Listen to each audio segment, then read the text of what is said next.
Are you tired of superheroes who always do the right thing? Are you exhausted by teams that actually get along, save the day, and, dare I say it, have a plan? This summer, why not order your very own superhero squad direct from Marvel's discount bin? Introducing the Thunderbolts. Like the Avengers, but with more questionable decisions, twice the unresolved trauma, and a group dynamic best described as mandatory. It's like the Suicide Squad, but the one you ordered from Make-A-Wish. It's less Earth's mightiest heroes, more Earth's most reluctant group project. Still, maybe that's the real Marvel formula. Assemble a cast of deeply broken people, throw them at a government conspiracy, and see what sticks. Will this ragtag band of misfits find redemption, closure, or at least get the dental plan they deserve?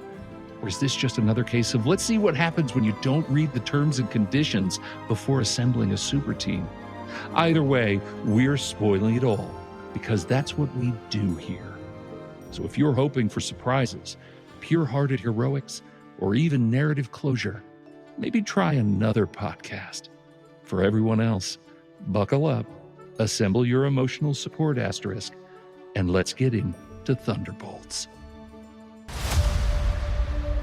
Elena, being a hero, there is no higher calling. Your sister understood something about that.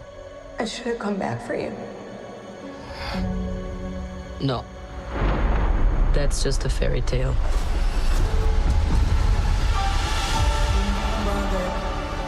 I was in high school when the Avengers came. Kind of strange that it's all over now. No one's coming to save the day. I think we are. We can be the ones that are coming. But you have the wrong people. We have all done bad things. Look, I've been where you are. The past doesn't go away. So you can either live with it forever, or you can do something about it. I am the void. Look what you unleashed. You can't outrun the emptiness. We can't do this. No one here is a hero. We all have things that we regret. But I have so many. I'm Pete Wright, and this month I've assembled a ragtag crew of cinematic mercenaries, all with unique skills, questionable morals, and probably vests with too many pockets. First up, the only panelist who'd survive 5 minutes on a government-sponsored super team. It's Make Me a Nerd's own Mandy Kaplan. Hi, Mandy. Hi, Foster. Did I do it right? You did it. You got the bit. That was Okay. it. And a man who's never met a morally ambiguous protagonist he couldn't psychoanalyze. It's Justin J.J. Jaeger. Howdy, glad to be here. And the only guy who brings his own asterisk to every conversation, it's Tommy Metz III. Thank you for having me. Pleasure to be here as always. Rounding out the squad, the man most likely to critique your mission plan, it's Steve Sarmento. Hi, Steve-O. We haven't agreed on the outcomes yet. We can't get this far into the plan until we have agreed upon outcomes, everybody. I don't want to throw the group dynamic asunder. I don't want to ruin things. And so I want to make sure we start with the most important segment, opening thoughts.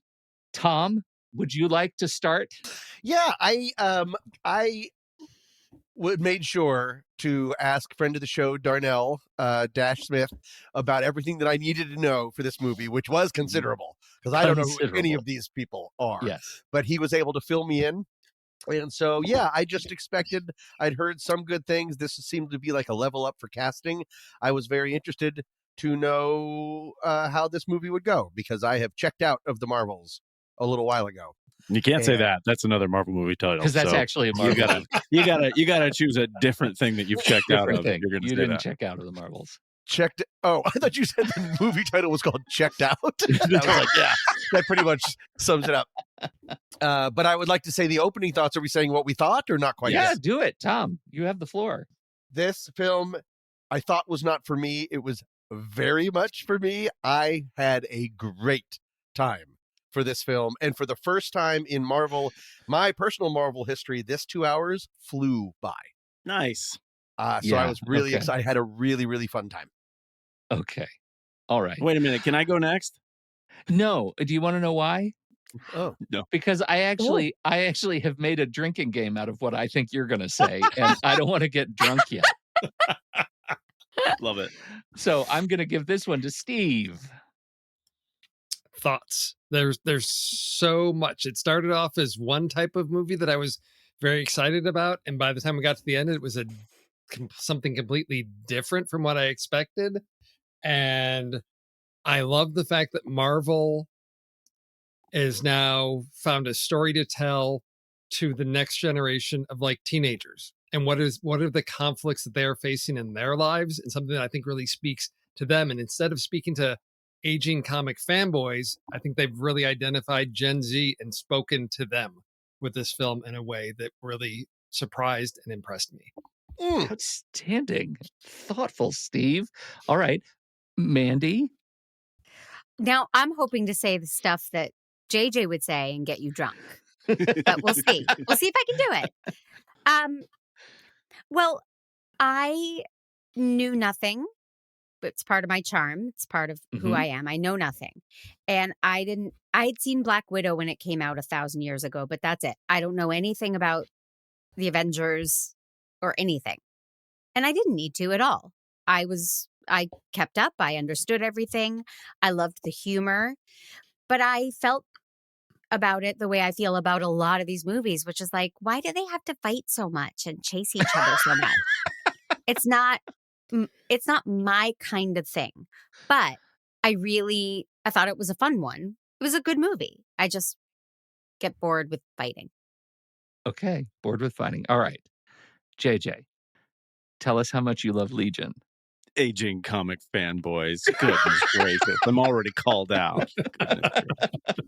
Love Legion. Love Legion. It's the first episode of Make Me a Nerd with Mandy Kaplan. Right. Too. Right. I really liked the movie. I'm very surprised, Tommy, that you say you don't know any of these people. I think that's a gross overgeneralization.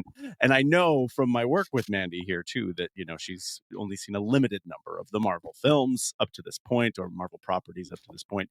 That being said, I came into this movie with a whole lot of low expectations because of the direction that we were headed. But I agree that I think this is very different from other Marvel movies. And I think that people that dislike the fighting might be encouraged by the big spoiler alert resolution of the hug that happens, that saves everything, is what I will say if they're going into this movie. I loved it in a way that Tommy's just said it was something that was really for him. There were at least 8 conversations in this movie that I thought were speaking directly to me as I was watching this film about fighting your shadow and about finding your way through all of your darkness. And I definitely think this is right. Oh, see, there you go. Perfect. Bingo.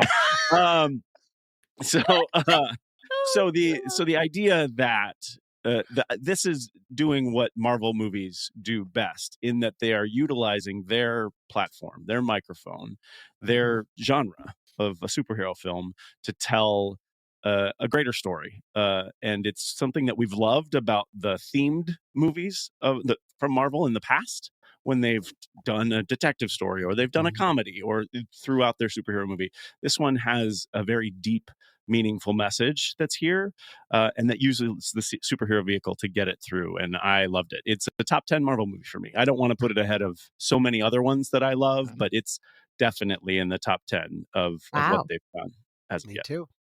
That is probably the greatest surprise to me too, that this movie is not what I expected at all. I didn't expect to love these characters. I didn't expect to love their collective journey.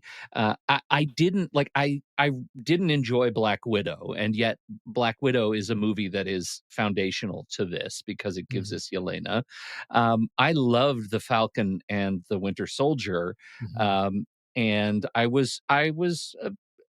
know if I'm a fan, but I was present for Ant-Man and the Wasp. I liked that too. Like all of these stories here are made so much better taken out of the context of the movies that spawned them for me. These people are interesting.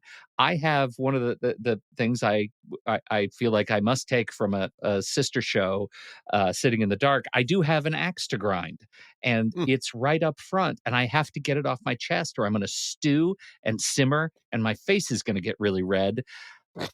Taskmaster. Yeah. Was that the person that got shot right at the beginning? Yes. Why were they in the trailers? Why were they everywhere, Tom? They're on all the posters. Taskmaster is such an interesting character to me, and they offed her in the worst, easiest, stupidest, low-hanging fruit way. I don't understand it. If there is some comic twist that I just missed, I am ready to be educated. But this was terrible. Who the hell Mandy. is Taskmaster? The one that dies in the furnace room.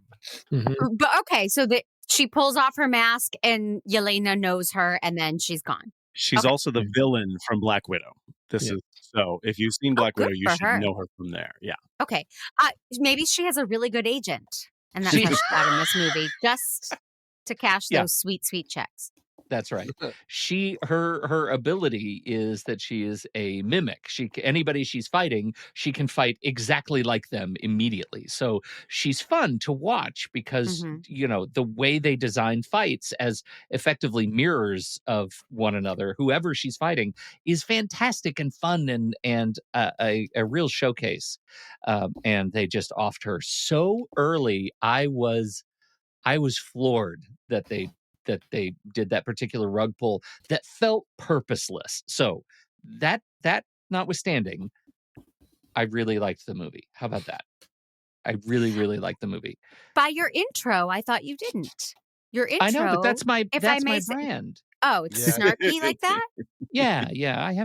That's a brand. I have a brand. Oh. All right. Well, I'm glad you're here, Mandy. You're learning so much today, JJ. I am. Speaking about your axe, I think I agree with you that it's purposeless. I can't make any apologies for it. My kids that saw the movie, that was their biggest frustration with it. They were prepped for some depth to the Taskmaster story. Yes. And it doesn't really make sense other than maybe it's saving room in the story for more people to run with the ball. I don't have a good answer for it. It feels very sudden and without merit. But I agree with you, I guess is my point. Yeah. I have thoughts about that because I puzzled over that as well. Like, okay, why have this character present at all if we're going to just kill somebody off? So there's got to be some purpose to that. So I have to look at it in terms of storytelling. So it's U.S. agent Captain John Walker that just shoots her pretty much in the face, right? Mm-hmm. I mean, what does that tell us about him? What is it establishing with him as a person for this audience? If you haven't seen Falcon and Winter Soldier, you don't know his backstory, you've got to know this guy, he can be brutal. And, we there's allusions to what he did, why he sort of is a disgraced hero. But if you haven't seen that, we need this, he's a shady character and we need him to do something really dark and disturbing. And that's the only thing that I could bring to that is it gives us space for another character, but it conveys a lot about that person who kills her immediately. It's his job. He just does it cold, heartless, doesn't care. That's a good point. Because again, I had not seen Black Widow, Falcon and the Winter Soldier, or certainly Ant-Man and the Wasp. So I really didn't know anything about any of these people other than what Dash told me. So that was helpful. So what they did is they went through all the Marvel properties that these people came from, found out which one had the lowest ratings, and made sure that one is the person to kill Taskmaster. So we can see just how evil that person is, because we need them to really know how bad that. No, I'm just kidding. But that's the interesting thing. Sure. I am often duped by this kind of logic because I feel a certain way about a thing, and then Steve comes along and says, "Pete, that's by design. You have to feel that way." And I think, oh crap. I've been emotionally shanghaied again. I think you're probably exactly right. Like this is an issue of character economy. It just sucks that they did it with a really great character. I agree 100%. There could have been another way. There should have been another way to get that about him in there, but Because I thought if you're going to introduce a character just to kill them off, pick something else, have him do something else. But for whatever reason, that's the decision they made. My quote of the year is, people see the decisions you make, not the choices you have. So they may have had other options and realized those were even worse in terms Does of storytelling. Taskmaster talk? No. Yeah. Well, that's another big reason right there. She does? did. Yeah. She talks. Yeah. She talks. She takes off her movie? helmet. In Black Mhm. Widow, she does at the end. Yeah. Oh, see, I didn't see Black Widow. Okay, I was wondering if she didn't talk, then that would be another reason.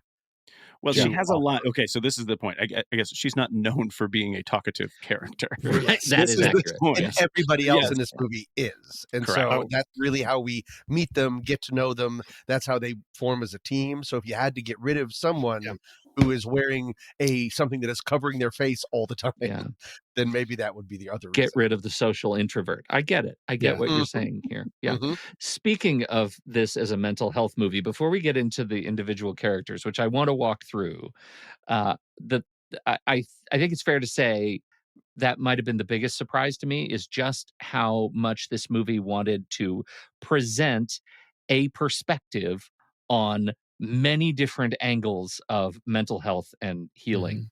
And I would love to hear how you, my brilliant friends, perceived that. I think it felt graceful. I mean, that's what I would say about it. And I think that might be why people don't see it as excessive. That in its storytelling, in its desire to do what you mentioned that it tried to do, in bringing in a wealth or a group of different ways to approach similar problems with mental health, it did it in a way, again, like I said in the intro, used its vehicle, used its theme to approach them in a graceful way. And I was happy with the way that they attacked these things. I think, in a really interesting point here, this is a Marvel movie that does not shy away from attacking suicide. In many different ways. It answers or asks the question of, what are you going to do to reconcile with the evil that you've created? And it has different answers to that question for each character. And I think that was really graceful and allowed accessibility for all different kinds of people in the audience. Without giving everyone, I think when you said, did you say elegant, graceful? What did you say? Graceful, yes. Graceful. It's another part of its gracefulness is not giving everyone the exact same amount of time. Absolutely. Because that's what I was waiting for. Once the big group hug, to be honest, which again is pretty sappy, there's some pretty saccharine moments in this movie for me, but it's sappy and saccharine about stuff that I care about instead of big red presidents. And so I got much more excited by that. Wasn't there a big red president the last one we talked about? The Red one Hulk. Red Hulk. Yeah, that was good. And after the big hug, I was like, okay, so now's the next hour of the movie, because it's Marvel, that we have to muscle through. And instead it ended. And I was like, wow, like they found an economy where they handled a really big ensemble, but deftly, and just gave enough time to the right people and knew that really the story is Helena, is really Florence Pugh's story and Lewis Pullman's story. Let's keep the focus on there. And I thought there was a lot of restraint in this movie that has been missing in these movies. I mean, it's heavy. And although in my opening statement, I said it was a movie for Gen Z or whatever, but you look at, because Red Guardian of, talking about, sort of Gen X living in the shadow of the boomers, who had all this wealth and prosperity. And now the guy who was the hero, who should have all that, in a generation that's like, we're not living up to the dream, because he's all about, you get the stuff and the stuff's going to make you happy. And he's not. And so that hit me more than I thought it was going to, because he's such a comic relief character, but just really resonating with myself as like, how do you struggle with that, of looking at the mini empires our parents built, of coming from nothing and all of this and wherever they are. And like, you have now a generation that's like, I can't mirror that for my generation, of like, am I a success? How am I measuring my success? And then to look at, as I, looked at each of these characters, I'm like, there are so many different levels of grieving and different types of grief about what that is, whether it's trauma, depression, whatever, but for me, it was just grieving over different things in people's lives. And as soon as that clicked, because I made a note at the beginning of like, okay, Elena's like got this like I'm trying to find direction. She's like this purposelessness. I'm like, okay, it's her story. It's about finding purpose. What is that going to be? And then as all the other characters started coming in with these things, I thought, oh my gosh, this is a completely different movie altogether, sharper. And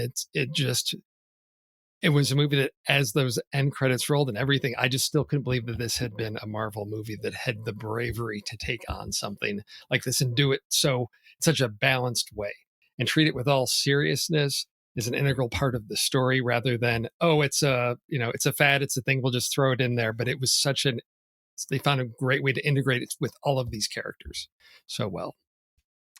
Yelena's sort of grief story when she's in the void. One of the things I thought was so artful about that projection was that we got to see both what she was living with, the fact that through her inaction, or through her indirect action as a child, she killed another child. But what stuck with me was Florence Pugh's performance of having to live with it, right?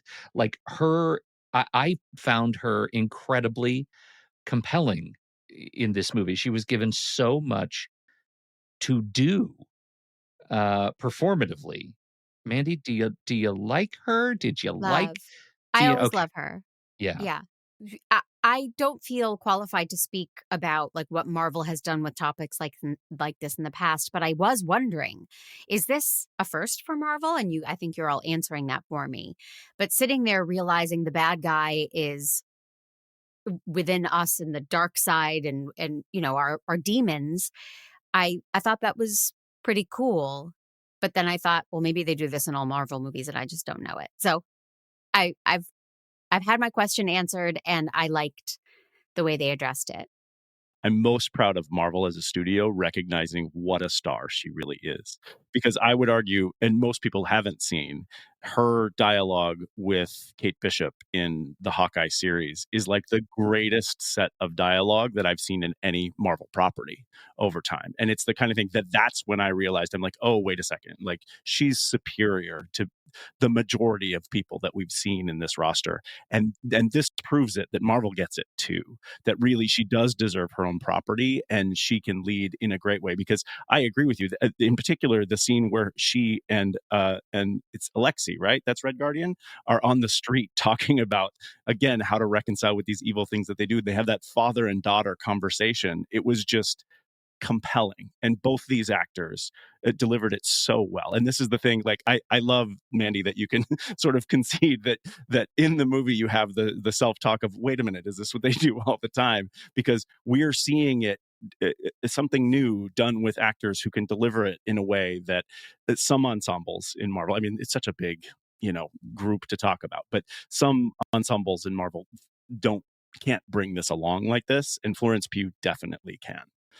Yeah, she's wonderful. This would be an award-winning role if it wasn't a superhero movie. She just, like what Pete says, she is given so many levels and she acts all of it. And it's so funny too. She's hilarious. Spends so much time depressed and crying, and yet her comic timing without being like dudum is perfect. She's just breathtaking. Really good. I just find her so fantastic, and the way this team is built together, the fact that it feels intentionally not Hollywood cast, because they put her, is she 5 feet tall, like next to Alexei? Like, it is so comically miscast, pun intended, that these people would be together. They look so stinking goofy together, and yet somehow by the end I buy them as a team. So we got Florence, ragtag. literally ragtag, right? It just works. She is obviously dealing with her loss and her trauma. Her bathroom fight with herself is wonderful. The fact that she's dealing with the pressures of being an emerging leader while she loathes herself at the same time is terrific. Sebastian Stan. So Steve, you talked about your affinity with Red Guardian. For me, it was Sebastian Stan. It was Bucky, former Winter Soldier. Metal arm in the dishwasher was an amazing touch. I thought that was extraordinary. He's just great. But this is a guy whose principal baggage is the search for purpose, right? And we got a little bit of that in Captain America, the last Captain America, where he's now running for senator. He's now a junior senator. And like he's just trying stuff because he does not know how to exist after Hydra mind control for so many years, after being a villain for so many years. And I think this was Sebastian Stan's probably his best outing in this role, because we got some hero stuff, but we also got a guy who actually got to struggle with what to do next. I thought it was great. Yeah. No, I do as well. And I think when you're saying all these things, like he's trying all these things, trying to figure out who to be after, it's just, it's more fuel to the fire to what we said at the beginning, where this is just another aspect of mental health, of like a franchise that's aging and trying to figure out where it belongs in the world and how to create a new chapter in its own life. That's Bucky's role here, right? Is to show us, okay, I don't have the adventures that I had before, so now what do I do? And it's really neat for him to come back and have a heroic turn when he's been a little bit of a foil in the past few properties. Yeah, I'm sure that character speaks to veterans all over the place of being that soldier out there. And it's like, read the packet, read the briefing. That's how you're going to get things done. When you're a person of action that gets stuff done, to say, well, we just got to tackle paperwork and bureaucracy is how we're going to fix things. How frustrating that has to be, really, of I am uniquely equipped to do something. You're telling me, everything's telling me do it, but the system is saying, no, you have to sit here in this suit, you have to listen at this meeting and just nod along. And being like a junior senator, you're not in charge of any committee. You have no decision-making power and authority. It's an entirely different type of battle that you're fighting. So I thought that was an interesting next step for that character, to sort of see how he's going to navigate that, because he's trying so hard, because it's so much of, okay, great, I'm going to get this group of people, I'm going to bring them back because they're going to be my evidence, because he's still trying to play that political game of, well, if I get these people that have this information, okay, I can do that. Sure, I can ride my motorcycle, I can do all those things, but the entire purpose was to get them back to DC. So he was still grappling with that, which I found really, really interesting for him. Yeah, I love the sort of wandering soul of Bucky Barnes, and I look forward to a long cinematic big screen career for him now that he's gotten this. They're in this position, this new team, and I think he ties to David Harbour, right? This, because Red Guardian's search isn't necessarily for purpose. It's for legacy. It's for relevance, right, in a time that has forgotten him. And it did make me think, as he's sitting on his couch and Yelena knocks on the door, I realized we're used to one super soldier in Steve Rogers, and then we get a super soldier in Bucky Barnes, but he's a bit of an ancillary character outside of the Winter Soldier, and he becomes something more in Winter Soldier. This is a movie that's like completely slow rolled the fact for me that we have 3 super soldiers on the same team. Yes. And nobody said anything about it. Like, it wasn't like all 3 of these guys are super soldiers. And what defines a super soldier? They took a serum in their past that made them... see. Like Steve Rogers. Okay. Yes. Yeah. So they're all augmented people, and yet somehow they still made this team, again, Tom's words, to feel ragtag. They're not ragtag in any other context. They're flawed. These should be USO tours. Oh, yeah. I mean, they're so much more layered and human than Steve Rogers was when he became Captain America. He just became noble and strong and heroic. But these people have demons and flaws and real questionable morals with Captain America, with Wyatt Russell. Yeah. He's a real jerk. He's a real jerk. And I think this is one of the things that they say, that they say in this movie, but it's been sort of one of those legacy lines, right? You give a good guy the super soldier serum, it's going to amplify all of the good pieces of him. You give people of questionable fiber the super soldier thing, it will augment the questionable aspects of their personality. Yeah. And this is a movie that really allows us to explore all of the angles of that. I think in a really interesting way. The weakest for me is Ghost, and I love Ghost, but I don't know that we got much from Ghost. Hannah Not John as Kamen. Yeah, not as much as everybody else, which again I'm okay with. I didn't want it. You get if everyone was Florence Pugh, this would be every other Marvel movie. Oh, right. She also, it was interesting. Maybe what made her stand out is she was the most superhero-y in that she could phase through things. Everyone else is just sort of punching and shooting. I did want to call out that I was so excited to see Wyatt Russell and Hannah John Kamen back together. It's a reunion from my favorite and the scariest Black Mirror episode, Playtest. Oh, yes. Playtest. They both star. So I got super excited about that. Yeah.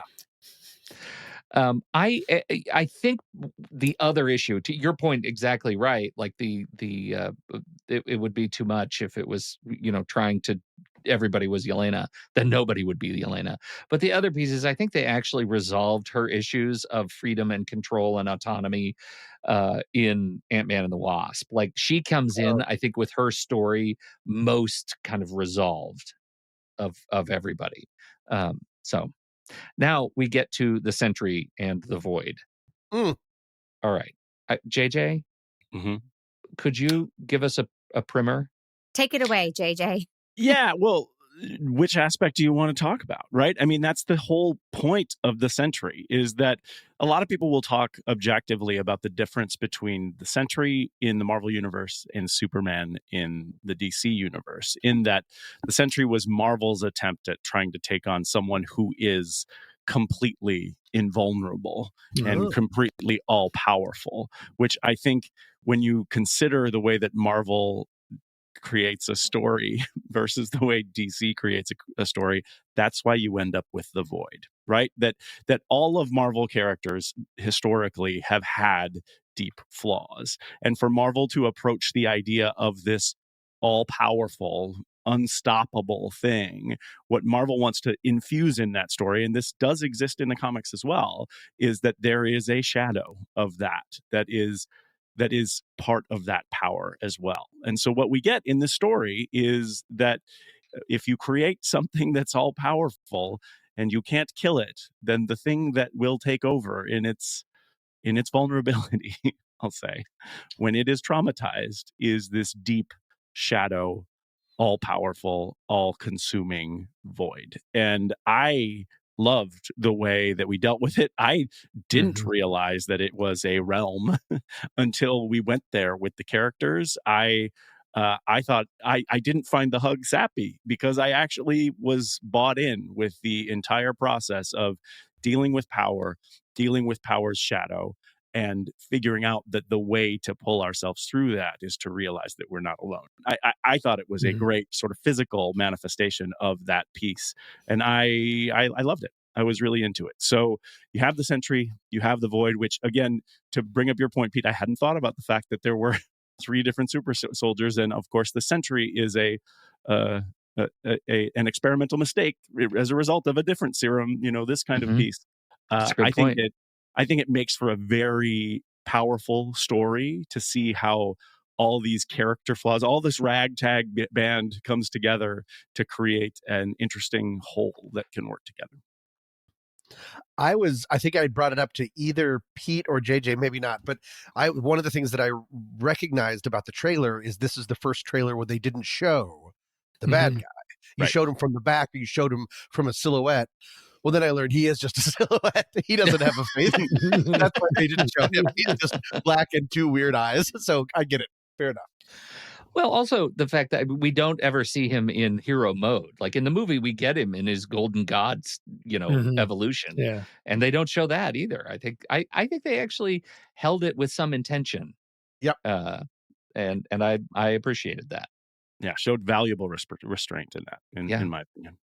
And I think Louis Pullman played both sides of that really, really well. I mean, he's Yeah. so good at the emotional and fragile part, but I also believed him when he was slowly becoming a sociopath. As Right. you know, dealing with manic depression, going back and forth, feeling, because they say he has feelings of grandeur, delusions of grandeur, while also being desperately insecure. I mean, that is a recipe for disaster. That's not who you give that suit to. So I just think he really came on my radar for Bad Times at the El Royale. Yep. And he's been on my radar ever since. I think he's awesome. And we've seen him do vulnerable and insecure and scared so well a few times. So to see him powerful and cocky and sexy was mesmerizing. I was so impressed. I love him. Yeah. Perfect. Yeah, cast. he was wonderful in Lessons in Chemistry. Terrific show. Mhm. Bad Times at the El Royale, obviously. And he was also Bob in Top Gun Maverick. Oh yeah. Mhm. Outstanding. Lewis. Oh. Outstanding. Oh yeah. Okay. Yeah. The history of Bob. Oh right. He was the one pilot that didn't take his shirt off Yeah. during the football game. Now he can take his shirt off. Good job, Bob. Right. He gets to take his shirt off. And you know what? He deserves to take that shirt He off. really does. That's right. Bob, well done on you, man. Well done. What do we think about our fair director, Jake Schreier? Are we fans of Jake? Do we know? Did you go into this knowing that Jake was the director of this movie? No, who is No. that? You know, Jake he's an interesting guy. I have I went into this movie knowing that he had done some recent work on a video with Selena Gomez and Benny Bianco. Anyway, so I'd seen that video. He did an episode of Skeleton Crew, so I knew his name was from that.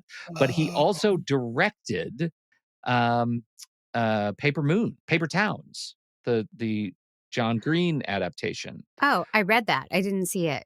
But I'm looking, he directed Beef, 6 episodes, and I loved Beef. Mm-hmm. Yeah. You look at his IMDb, and he's been much busier than a lot of new Marvel directors who just make a thing and then blow up and get a Marvel show. This guy has been working for some time and has a number of credits that I think are notable to be given this movie. Like I feel like he's sort of I don't know, is it unfair to say he's really earned it, right? And I can tell, I can feel it. Steve taught me years ago about just this feeling of competence in a director. Like, I am in good hands. This is a confident, competent film. I didn't feel like I shouldn't trust it. The only time I felt like I was on the edge was at the end, because it felt like it ended abruptly, not because the movie didn't end when it needed to, but because I wasn't ready to stop watching it. And that's a good feeling. Yeah. Right. Mission accomplished. Mission accomplished for sure. Robot and Frank. Have you guys seen Robot and Frank? Okay, Nope. you need to see it because it's Frank Langella. Yeah. Knowing that Jake directed Robot and Frank makes sense now with just the feel of Thunderbolts, because it's like you think it's this like high concept comedy, like, you know, older man in his 60s, this robot, it's going to be quirky and, you know, goofy, but it has such heart to it and speaks to humanity and everything. If you can find it, if it's streaming anywhere, check it out. It's from 2012, but it is one of those small films that flew under the radar, but people that saw it were like, they don't make movies like this. People don't see these types of things. And so seeing that, I'm like, that makes sense why Thunderbolts has that heart that it does. That's part of who he is as a filmmaker, at least from Robot and Frank. I see that in his work. He really mastered tone in a way that hasn't been mastered that well in some of these Marvel movies, that you have, like, on one side, David Harbour doing like a crazy caricature, but doesn't go too far. And then these honest, I mean, in a lesser director's hands, this would feel like Whiplash. Yeah. Like a bunch of yucks. And then we're talking about depression, and then we're doing this. And instead, he really knew when to slow down. He really filmed the ensemble outstandingly. This shared some of the same camera work as Guardians of the Galaxy and Civil War, of not just having, I'm going to watch you fight. I'm going to watch you fight. I'm going to watch you fight. Instead, doing these elaborate choreographed one shots where you're seeing this person punch someone out and then you're following this person. So it's almost like a ballet, even though it's just punching and shooting. It's really exciting to see. One of my favorite things about the movie is that is how its pacing in general. I think it is paced very different than most Marvel movies. It gives space where it needs it, and I really feel like that's a function of the director taking the script and saying, "No, we're gonna spend time here," in a way that I noticed, especially in the first third of the film, as we're developing our relationship with these characters that were tiny characters before or smaller characters before. I just think it's done really well in that regard. That's why I think in the trailer they did such a great job. You could hide Bob Sentry as the villain, because just a movie, as you said in that first third, just an entire film of these characters trying to escape from this place was just compelling to watch, because we're getting that, character development, but it's like just that struggle between them with the ego, the attitudes, all of that. I thought this could be the whole movie of just them figuring out how to become a team. I thought this is really compelling, unlike anything Marvel's done. And I thought I would have been just satisfied with that. It reminded me of like movies like Cube, where it's like, we're going to put them together and they got to figure it out together, how to do that. So that whole climbing up the elevator shaft, all of those things, it was such a different feel for Marvel, that different pace. And I thought, here's we're not getting into ridiculous jokey stuff. It's none of that. It just really was earnest and serious about, I'm going to take these characters that everybody's sort of written off as side characters and take them seriously and say, okay, let's put them in this tough situation. And how are they going to come together or not come together? And that in itself is something compelling to watch. I got like a Stand By Me vibe for the first third. It's like they were all arguing, joking, helping, hurting. It was, I liked that a lot. Is part of that maybe a result of the practicality of these heroes, that they can't fly, that apart from Ghost, they don't have superheroes? It's a bunch of Batmans. Is that when you're forced to be human like that and in a team, you have to come up with practical, non-CGI ways to solve things. You can't fly across, you have to take a weird limousine across the desert. I wonder if some of that is, it's automatically so much more grounded than Red Presidents. I don't remember what the name of that movie is. But you know what I mean? Like, it just puts you in a human situation more than a lot of these other movies can afford. It was delightfully practical in all of the ways that I think count, right? I could feel the wire work in the fight scenes, particularly in the incinerator sequence. I thought that was really fun.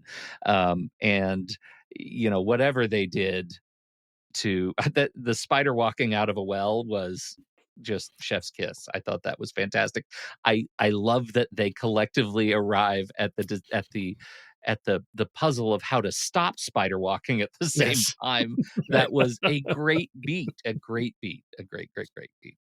I'd like to ask a question kind of about Julia Louis-Dreyfus here, too, because we go through the whole cast here. And I saw, and Mandy, I'm so glad you're here to talk about this, because one of the things that Julia said, because they asked her about, in particular, Florence Pugh and Geraldine, I'm going to say the last name wrong, but Viswanathan, I think is how you say her last name, who plays her assistant in the film. Mm-hmm. Mel. Mel, thank you. Julia mentioned that they asked Julia about what were some of the things that she sort of learned and was inspired by in working with these two women. And one of the things that Julia picked up on, or that she really liked about this film, that she said, was that the female characters in particular were not defined by their relationships with the men in the movie, that they all were standalone characters of their own. And I wanted to know if you noticed that, because honestly, in watching the film, I didn't, but hearing her say that felt like a breath of fresh air. And I definitely recognize it now that it's been highlighted for me. I didn't notice it. And I'm appreciating hearing it. And what is the Bechdel test? Bechdel, yeah. That's so, it, yeah. But I guess this passes, and that's thrilling. And it's thrilling that I wasn't watching it going, oh, good. Because then I would be taken out of the fun of watching a movie and being engaged in a story. Yeah, so, it does both, right? I mean, win-win. Yeah, that's how I felt too when I heard that from her, because I didn't notice, and I just like everything we said about Florence Pugh before. Like, clearly, this is her movie, And at no point were we sort of championing them for the good that they're doing in that role. We were just appreciating how well done this movie is in doing that, and not feeling like it had to do anything different in regards to gender. So I'm glad you felt that way too, because that's where I was with this. And casting Julia Louis-Dreyfus, always fun to watch somebody so beloved, so lovable, be so evil. It's just pure fun. Great idea, great casting. She is one of my idols. So that's awesome. Well, and I didn't get any Elaine vibes from her at all in this role. Like, this was a great role for her because some Selena Meyer. Yeah, I was just going to say, there's some model walking and talking in suits. Right. But even her, because if you look at her as if she's the next iteration of like a Nick Fury character, she's even flawed, because once Sentry gets all his power, he's like, why does a god need to listen to you? And she's like, oh crap, he figured that out. I thought I had outsmarted him. And then at the end, when Elena says, okay, we own you now, basically. So it's even in that role, she's this master manipulator, but even she has her blind spots and her weaknesses. And so and I think that's why that fact, JJ, may not present itself as obviously, because these just feel like real, fleshed out, rounded people. They're not types. It's not the damsel in distress that needs to be saved. It's just, this is a whole person dealing with life, and they all are. And so those gender stereotypes, any of that stuff is not part of their story anymore, because we're just dealing with them as human beings struggling with life and how to get through that,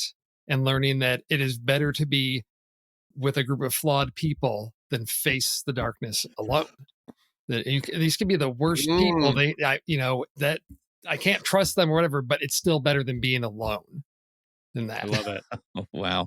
Yeah. I have this sort of persistent fear that Julia Louis-Dreyfus is just in it for the lulz, and eventually will say, I don't want to do anymore. Because what I want her to continue to be a fleshed out, troubled Nick Fury, right? I want her to be our maladaptive Nick Fury and get a redemption arc. And she needs runway to do that, because I don't think she's going to get another movie where she has this big of a part, right? We know who Valentina is now, and Nick Fury, his part just went down, down, down over the course of his contributions. And so I want more Julia Louis-Dreyfus. I hope she sticks it out and that she continues to see value in it. She's terrific. We're going to come back. We're going to do our Letterboxd rankings in just a bit, but in the form of a teaser. As all good Marvel movies, we're going to talk about the post-credit sequences, but we're going to do it as a members-only post-credit sequence. So head over to truestory.fm/join and become a member and support all of the shows of the Next Real Family of Film podcast. Keep our microphones hot and food on our plates and shoes on our feet. That's what it takes.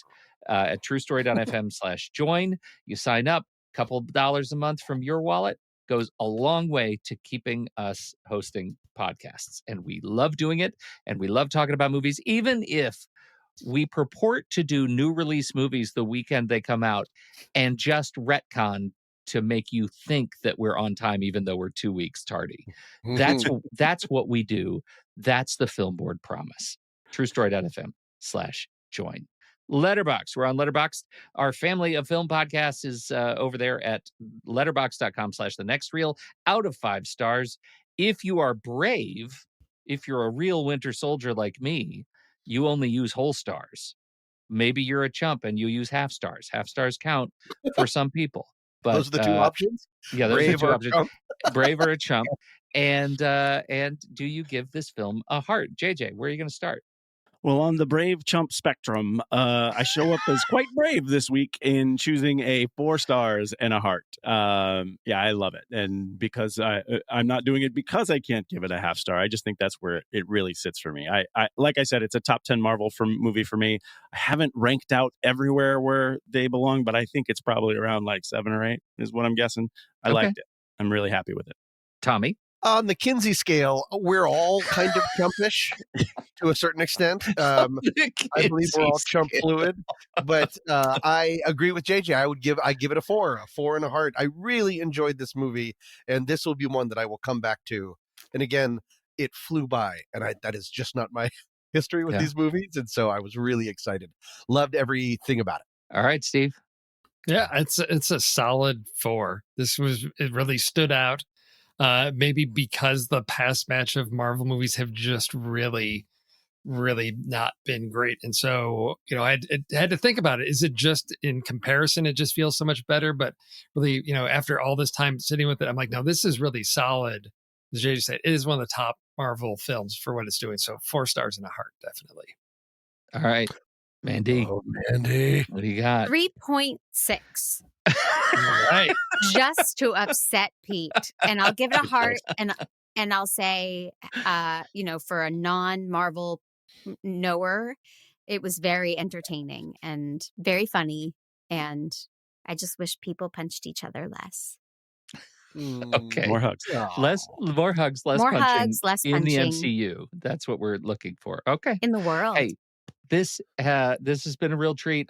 You guys, I feel like every time we come together and do a movie that we generally like, we've won the universe a little bit because our history is not good on that front. Yes. And it has been delightful talking about a movie that we all genuinely like and appreciate with you. And a special plug to Mandy. You say you don't know anything about, superheroes and stuff, but your conversation about Captain America, the first Avenger with John Mundy goes live to members on Monday and to the public in a week after that. So at makemeanerd.com. A whole show you did on Captain America. So yes, let's and I have just say, X-Men coming up. Yeah, let's not be completely disingenuous about your awareness of this stuff. Okay. And thank you, Mandy Kaplan and Justin Jaeger and Tommy Metz III and Steve Sarmento. You guys are the best. I'm so glad we could come together on this show. Thank you all, dear listeners, for your time and attention, whether you agreed or disagreed or just came here to shout out your phones. We appreciate you. If you had fun, don't forget, head over to our Discord server at truestory.fm/Discord. And again, if you really love what we do, consider becoming a supporting member at truestory.fm/join for all the exclusive perks and secret channels in Discord. Whatever you do now, watch more movies. Don't let them get you angry. And remember, go find your crew to help you spider walk out of a well, just in case. Meeting adjourned.